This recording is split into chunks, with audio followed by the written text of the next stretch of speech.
What is up, guys? It's finally chilly here in Houston. I gotta wear my beanies now, and my freaking hands are getting so dry. And oh, it's just cooler weather comes with its pros and cons, right?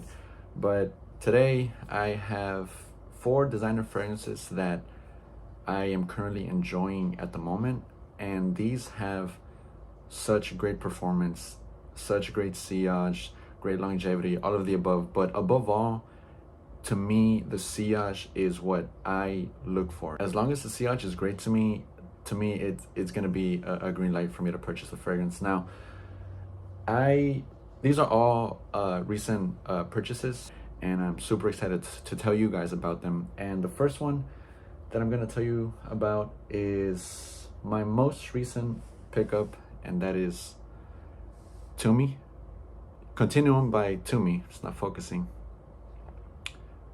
There it is. So Continuum by Tumi is a very mysterious fragrance. That's the perfect word to describe this. And what I like about this is that there's this almost bitterness off the top from the orange, and it kind of plays throughout the whole fragrance. That bitterness kind of stays there. It lingers all the way through. Obviously it dies down once it heads into the base of the fragrance, but to me that is what stands out the most about this. And obviously there's this almost dry tobacco, and giving it this very mature, grown up type of feel to the fragrance. Now you also get some amber and some incense in here, and to me the amber and the incense, it's there off the top, but it dies down pretty quickly, at least in my experience. And I'm not the biggest fan of that. I really wish that the olibanum kind of remained throughout the life of the fragrance, because I love any sort of incense, olibanum, whatever it may be. I just love that. And to me, I feel like if it would have remained in the fragrance throughout the life of it, it would have made the fragrance a whole lot better and enjoyable, at least for me. Now the amber off the top also remains throughout the life of the fragrance, just like the orange in here. I believe it's mandarin orange, I could be wrong, but very ambery and very tobacco. There's some orris root in here. The orris root is kind of similar to an iris type of scent, but to me, I tend to enjoy more of an orris root than the iris itself. I tend to be very picky when it comes to iris and orris root, because they're two variables, but overall kind of giving it the same type of feel to a fragrance depending on how it's blended. But I do tend to enjoy it in here. Now you get that suede at the base, you get that musk, and I believe it's some oud in here as well, giving it this nice smooth, luxurious scent once it dries down. And that's when I tend to enjoy it the most, once it heads into the base of the fragrance, because that is where I feel like it really shines, with the amber and the mandarin orange kind of making its way through the mid and to the base. It's just such a great experience. It's so good. And then again, the sillage is fantastic. I smell this throughout the whole day, and I don't get tired of it, not one bit. It is a compliment getter. I did receive a few compliments when I first wore it, and I've only worn it once. On my first wearing, I've gotten several compliments, and it's always nice, right? So I can't complain, not one bit. You can pick this up at your local Burlington. I picked this up for $30 for 30 ml, so it's worth the buy. You can't go wrong. I went looking for it when I first found out that you could get it at Burlington, and literally it was the only one available. I had to dig through all the fragrances, and luckily I found it literally at the end of the counter. It's where this was at. So I'm really happy that I discovered it when I decided to go look for it, because I don't want to make any more stops at other Burlington throughout my side of town. So Continuum by Tumi, try this out, guys. It's really good, highly recommended. Okay, I'm gonna save the best for last, because that to me is my favorite at the moment. So the next one is Valentino Wo Intense, and to me this is a masterpiece. Again, I'm very picky when it comes to iris, but the iris in here is just very likable. It's doable. It's not too in your face. It's not cloying where it gives me this like stinginess in my nose and my nostrils. To me, this is just right. You can get this on Nordstrom. Correct me if I'm wrong, but I believe that these, you wouldn't be able to find them at Nordstrom up until like maybe 2 months ago, I would say, 2, 3 months ago. And luckily, I stumbled upon it and I just went for it because, I've heard about this throughout the past few years of how good this is, and for good reason. People were right. I enjoy this. The sillage is great. Another monster performer. Obviously, this is what the video is about, and it's very enjoyable. It's powdery. It's creamy. It dries down into this nice creamy feel, and off the top, it's crazy because off the top I tend to get some of that citrus liveliness to it. Obviously not entirely. It's not like a bright citrus fragrance, but you do get some expressiveness, some effervescence off the top, but then that quickly fades away once you head into the mid. And what I tend to enjoy the most about this is the sage in here, and it's so great once the opening heads into the mid, because the sage kind of gives it this green airiness. At least for me, that's how I take sage. That's how I find sage to come across as, very green and airy. And there is juniper in here, and juniper is also a great combination when it comes to sage. You tend to see that a lot in fragrances. Wherever there's sage, there's more than likely going to be juniper. Those two just work fantastic. They go well, and it's perfect in here. It's amazing. I highly recommend this because it's definitely that perfect date night fragrance. I can only see myself wearing this on a date, on a night out. I wore this once whenever the daylight was out early in the morning. I wore this, but I kind of didn't enjoy it as much because to me this tends to be a bit situational. But then again, guys, you can wear this with whatever you want, honestly. But this is just me, preferably on, when and where I wear certain fragrances. I'm just very situational and very picky, and for good reason. I guess I feel as if, if you wear a fragrance at the right situation, at the right occasion, with the right outfit, you tend to enjoy the fragrance a lot more, and that is the case with Valentino Wo Intense.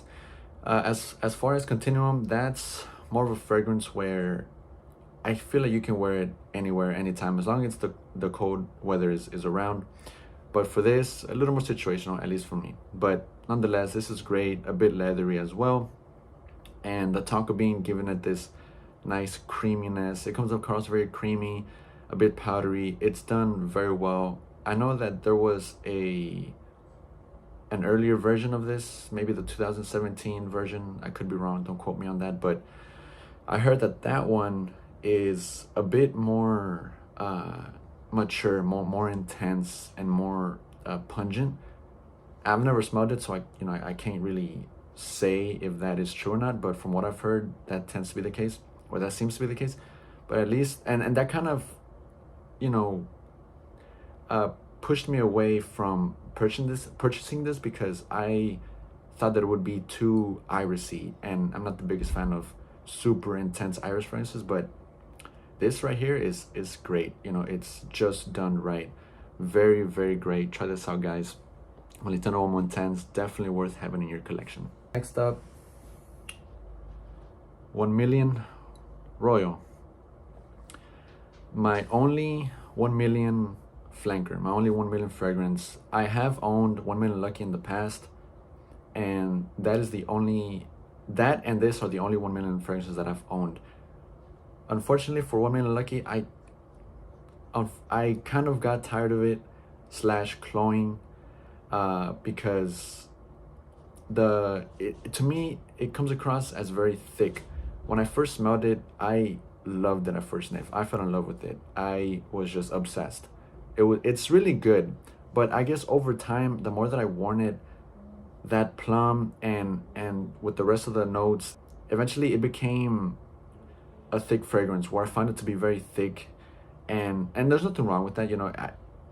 I tend to change my mind on certain fragrances. And unfortunately, that was the case with 1 Million Lucky, and I ended up trading it away.